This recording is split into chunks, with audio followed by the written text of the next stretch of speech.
My name is Burke Hedges, author of the best-selling book, The Parable of the Pipeline. I open my book with a story about Pablo and Bruno, who take two very different paths in their quest for financial independence. What you're about to see is the delightful animated story of their adventure. So, sit back, relax, and enjoy the life-changing lessons in The Parable of the Pipeline.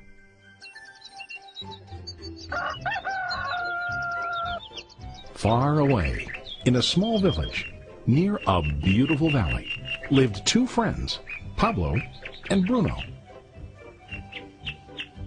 They were both young and dreamed of a better life for themselves. They'd often discuss their dreams about how they would become the most successful men in the village. They weren't afraid of hard work, and they searched for opportunities to help realize their goals and achieve their dreams. One day, an opportunity presented itself.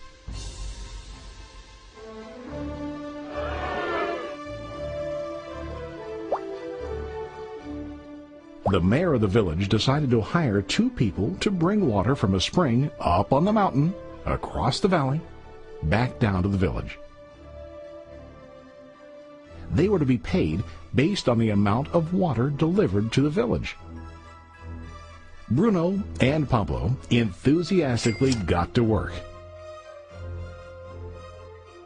Every day, from morning till evening, they carried buckets to and from the spring. They worked hard, carrying water to the village. In the evening, they'd return home with their day's wages.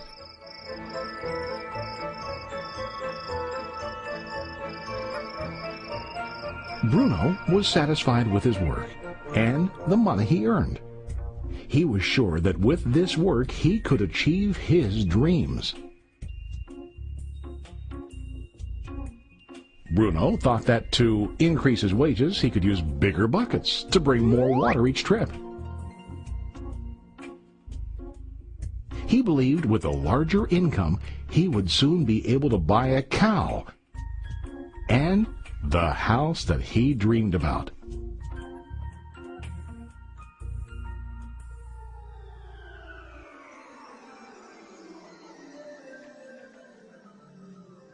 Now Pablo was not satisfied. At the end of the day, his back and hands ached, and he was exhausted. He was looking for an easier way to earn more. One day an idea occurred to Pablo. He imagined building a pipeline to deliver the water from the mountain spring to the village. With this pipeline, he could get more water to the village without carrying buckets back and forth from the spring to the village. Soon, he got very excited about his idea and began to plan. Pablo, of course, shared his idea with his friend Bruno and asked him to join with him to work on and help build the pipeline. Bruno thought the idea was crazy. All Bruno could think about was what his money could buy today and how to get it quicker. He felt that building a pipeline would slow him down and delay him in achieving his goals. Instead, Bruno got bigger buckets and went more often back and forth fetching water. He was sure that with this method he could make more money. Pablo decided to build the pipeline on his own. He understood that it would not be easy to build, and it would take time to complete the pipeline. Pablo knew that it could take several years to finish, but he set his mind on his goal. Every day he worked and carried water like before. But on weekends and during his spare time, he worked hard to dig in the rocky soil and build his pipeline. In the first month, there was little to show for his work.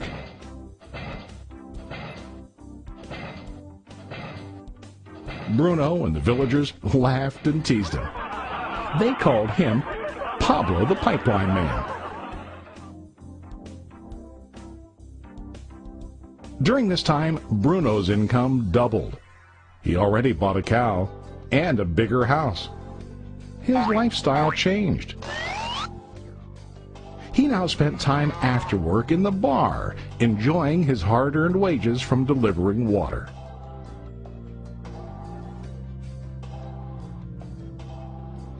What Bruno didn't realize was that his body was starting to stoop from carrying the heavy buckets every day.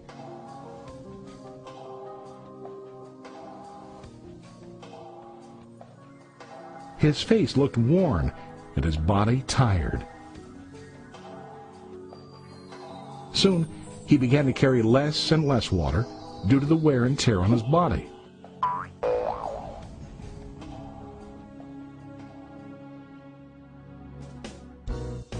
Month after month, Pablo worked.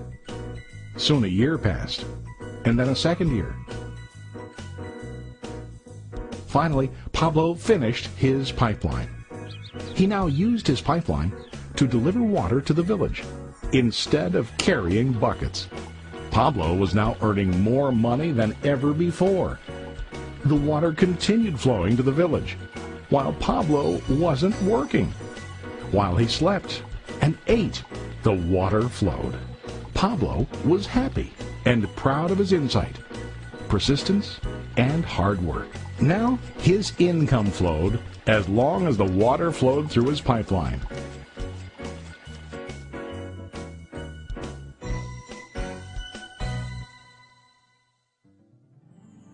The story of Bruno and Pablo is a reflection of life.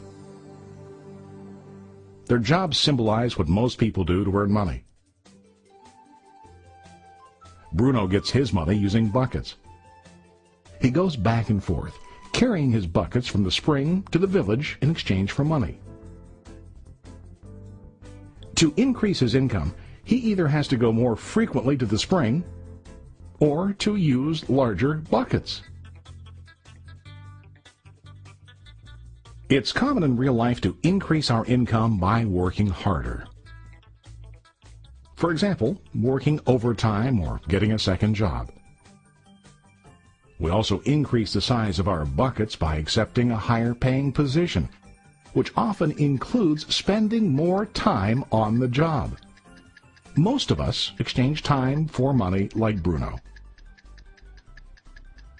We know that every person has only 24 hours in the day and that it's not possible to use all our time to work.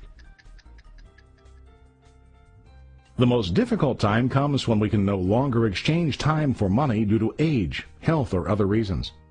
Then, our income stops. Now let's review what Pablo did.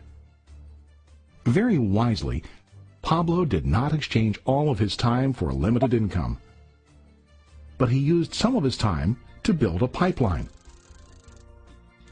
He knew that the pipeline would bring ongoing income as long as the water flowed.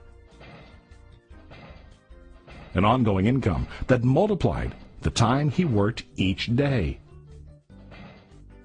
Pablo knew that someday, maybe because of age or health, he would no longer be able to exchange his available time for money. Pablo knew that if he could make his idea of a pipeline work, then he only has to do the hard work of building the pipeline. After the pipeline was completed, Pablo was able to monitor and maintain the flow of water to ensure that his income will continue. Pablo has shown us that to earn an income, we don't always have to directly exchange time for money. There really are better ways. How about you? Are you still like Bruno, who directly exchanges time for money? Or do you want to be like Pablo, building and maintaining a pipeline for ongoing income? If you are interested in the idea of building your own pipeline, contact the person who lent you this presentation.